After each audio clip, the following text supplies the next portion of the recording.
So bump if it's going to hurt somebody's feelings, bump if it's going to have somebody looking at you differently. We need to break this cycle and prioritize ourselves.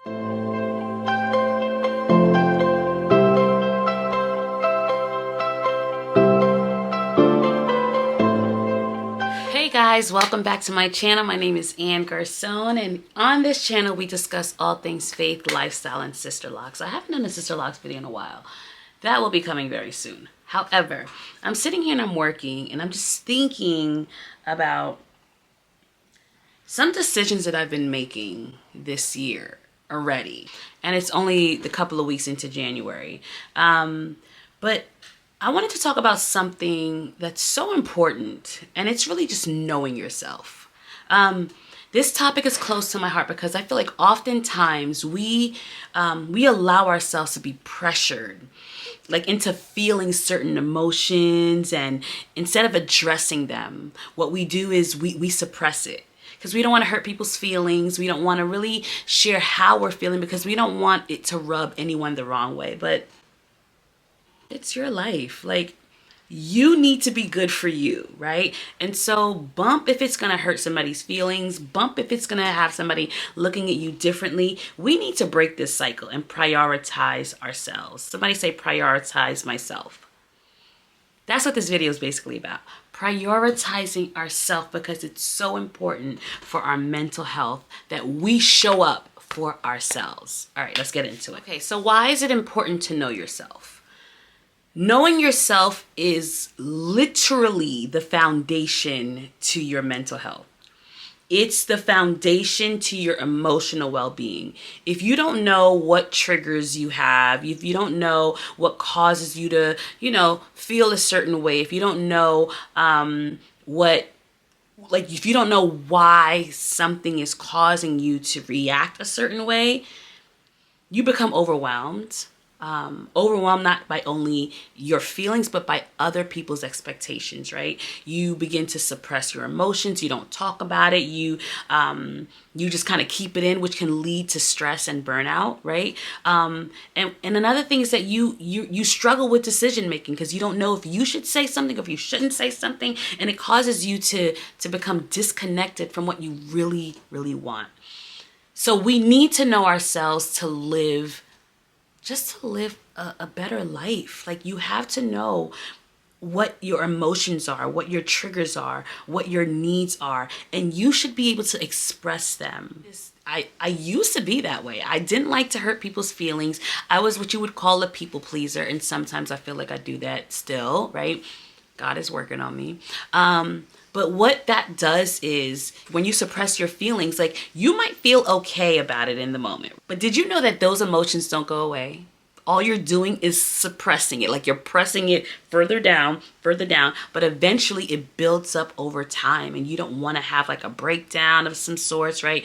It can lead to anxiety. You become irritable. Like, people around you, they just like, they're going to be questioning, like, why is she always on edge? Like, you don't want to feel that way. So, like, let it out. You don't want to be the one that's creating all these barriers in your relationships where people can't connect with you because you're not truly expressing your feelings. Like, what is it that's ticking you off? What is it that's annoying you? What is it that's bothering you, right?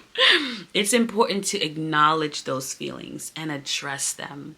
So recently, I had to remove myself from a situation. I had to remove myself from a group chat. I had to remove myself from a conversation because I knew that that what it was doing to me internally, it just wasn't good for me.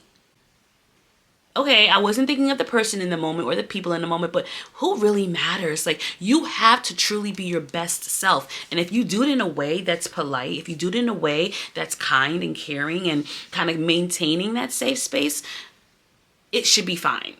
The person that doesn't accept you being honest and candid and open in your moment of vulnerability is not a person that needs to be around you, or you need to be around. If you need supportive people. So how do we do that? Like, how do we acknowledge the feelings that we're having, the emotions that we're having, the needs that we have in a healthy way? Pause and reflect.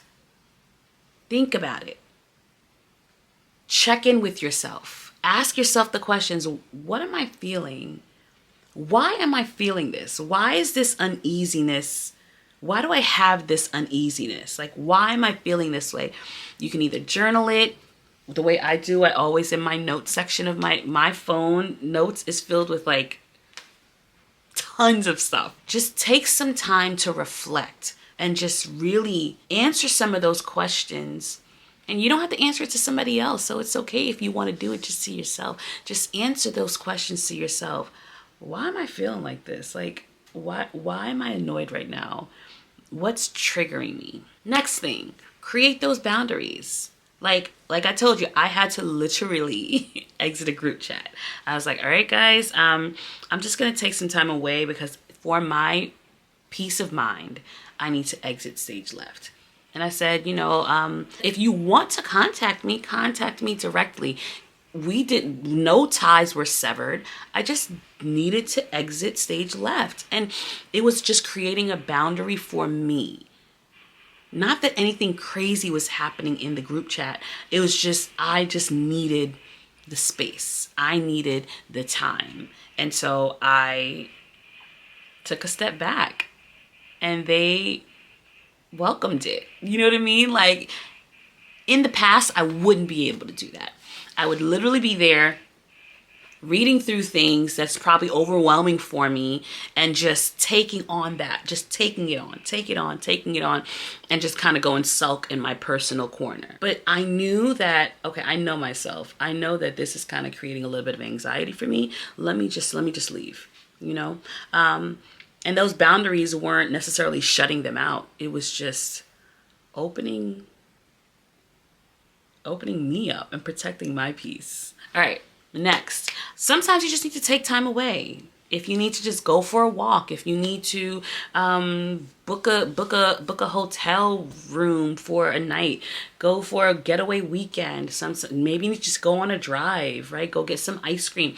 Take some time away. If you're feeling overwhelmed, it's okay to take a moment to yourself. Okay, next, you can find healthy ways to express yourself, healthy ways, like healthy outlets, right? You can, if you need to pray, take some time to pray. If you need to meditate, take some time to meditate.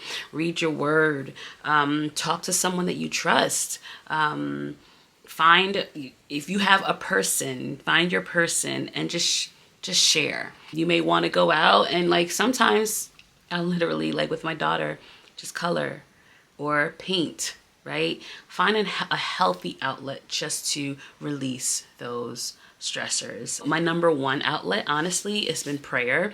And it really, because I can literally just sit and it's not always about getting on your knees and singing a song first and then reading a verse.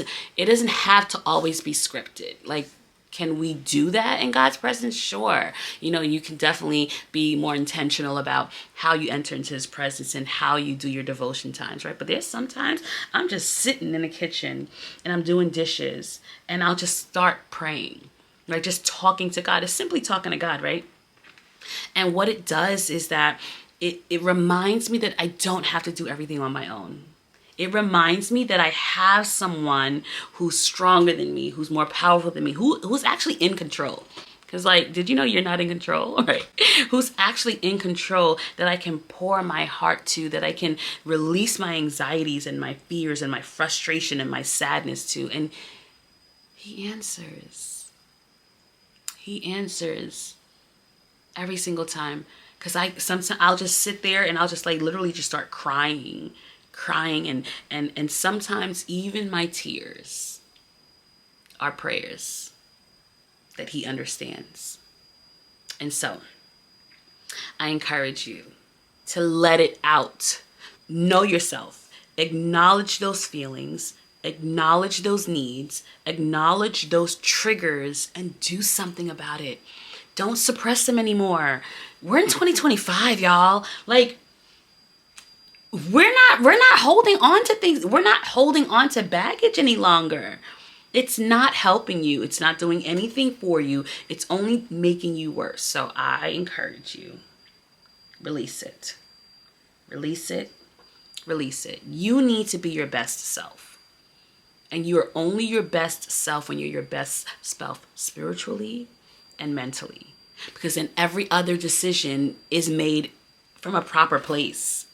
Everything else, financially, everything else, business-wise, everything else, whether it's relationships, everything else is made from a better place because you're better spiritually and you're better mentally. If you found this video helpful, do me a favor and just like, comment, and subscribe. Like, are you down? Like, are you down to truly let go of all the things that so easily beset? Like, listen, we know the word on this channel, okay? Thank you so much for joining me. Thank you for watching. Share with someone you think would need it. And I will see you in the next one. And don't forget, there's only one you. So be the best you that you can be. Bye.